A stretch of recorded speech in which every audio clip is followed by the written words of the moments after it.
At 71, John Travolta made a decision that quietly unsettled those closest to him, not because it was dramatic, but because it felt deeply personal.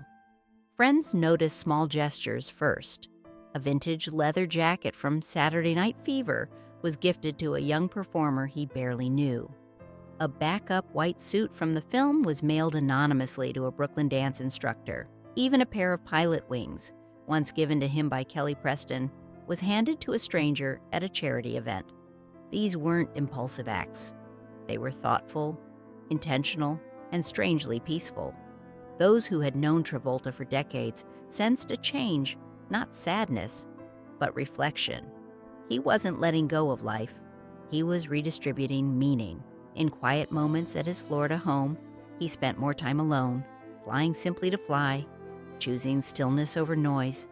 It wasn't withdrawal, it was recalibration, gratitude instead of explanation.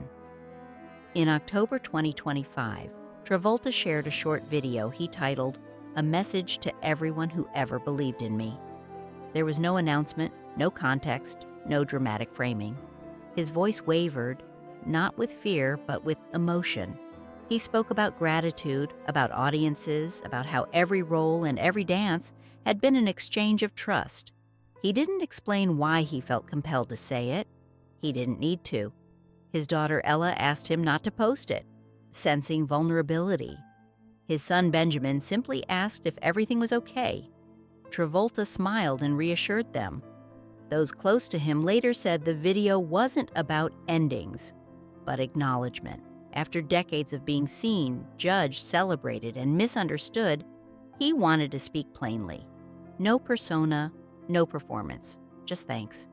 Sometimes the most powerful statements are the ones without explanations. A childhood shaped by imagination.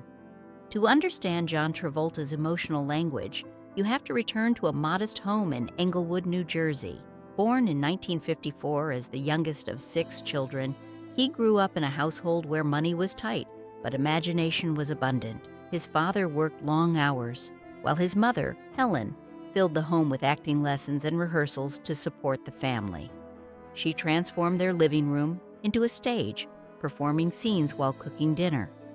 Young John watched closely, fascinated by how someone could step out of themselves and become someone else. That idea became his refuge. At school, he struggled with a stutter and relentless teasing. But at home, and later on stage, he discovered safety. Performance wasn't vanity for him. It was survival. Acting didn't make him famous first. It made him feel whole, finding strength on stage. Travolta's early school years were marked by isolation, but theater gave him language when words failed. Local productions became his training ground, and by age 12, something remarkable happened. During a community play directed by his mother, John stepped into a role and fully disappeared into it. He spoke clearly. He moved confidently. When the performance ended, the audience stood. That applause wasn't just approval, it was permission. Permission to believe that being different could be powerful. From that night forward, theater became his anchor. He committed himself completely, practicing relentlessly, learning movement, voice, and discipline.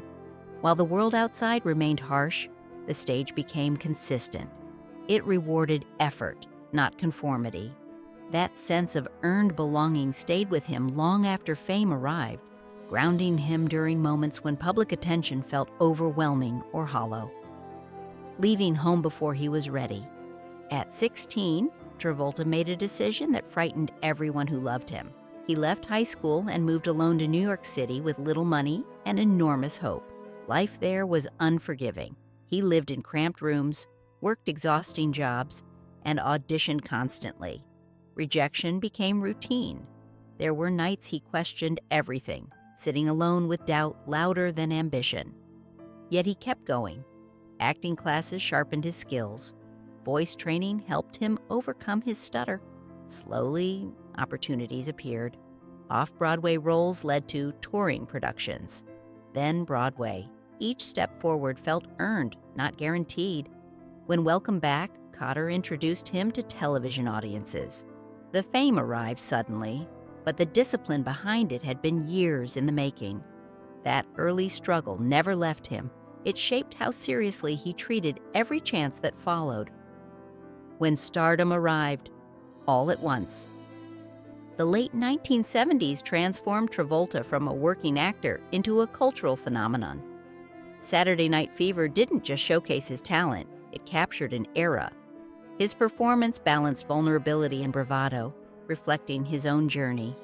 The film's success was overwhelming, followed quickly by Grease, which cemented his global appeal. At just 24, he became one of the most recognizable figures in entertainment. But behind the applause, life continued to test him. During this meteoric rise, his mother's health declined. She passed away before fully witnessing how far her belief had carried him. That loss taught Travolta a lesson fame couldn't shield him from. Success doesn't pause grief. Even at the peak, he learned to keep performing while carrying sorrow quietly, a pattern that would repeat throughout his life. Career lows and hard lessons. The 1980s brought a humbling shift. Several career choices didn't land as expected, and Hollywood's attention moved quickly elsewhere. Travolta experienced what many stars fear most, becoming yesterday's headline. Offers slowed, criticism sharpened, but this period stripped away illusions. It forced him to reevaluate ego, ambition, and purpose. Instead of chasing trends, he began understanding longevity. That humility paved the way for one of the most celebrated comebacks in film history. When Quentin Tarantino cast him in Pulp Fiction, Travolta didn't play it safe. He embraced risk. The role reintroduced him not as a nostalgic figure, but as a serious, complex actor. More importantly, it reminded him that reinvention requires courage, not comfort. Love, fatherhood, and prospective marriage to Kelly Preston and becoming a father reshaped Travolta's priorities. With children came clarity. Fame became secondary to presence. He turned down roles to be home, to witness ordinary moments that mattered more than premieres. Fatherhood grounded him in ways awards never could. When his family faced profound loss in later years, that grounding became essential. Travolta didn't retreat permanently. He adjusted. He chose work with intention, not desperation. Projects became expressions rather than validations. Through joy and grief alike, his commitment to being a present father remained constant. That role, he has said, is the one he takes most seriously. It's also the one that taught him resilience beyond performance. Choosing meaning over accumulation. The quiet redistribution of personal memorabilia in recent years wasn't symbolic surrender. It was generosity rooted in clarity. Travolta has spoken privately about how objects hold stories, but meaning multiplies when shared. Giving didn't lessen his past, it extended it. He continues to fly, to dance, to mentor, and to create, but without urgency. At 71, he isn't chasing relevance. He's embodying contentment. The rumors and speculation fade against a reality defined by choice. He shows up for his children, supports causes quietly, and remains creatively curious. The movement people noticed wasn't toward an ending. It was toward balance. Still dancing, still living. John Travolta's story isn't about exits or farewells. It's about endurance. Across 5 decades, he has experienced meteoric highs, public setbacks, and personal heartbreaks that reshaped him profoundly. Yet he remains not unchanged, but evolved. He understands now that survival isn't about resisting grief, but learning to carry it with grace. At 71, he continues to dance not for applause, but because movement reminds him he's alive. He flies not to escape, but to reflect. And he gives not to let go, but to connect. The music may change, the spotlight may dim, but John Travolta keeps moving forward, guided by gratitude, memory, and an unwavering choice to live fully in the present.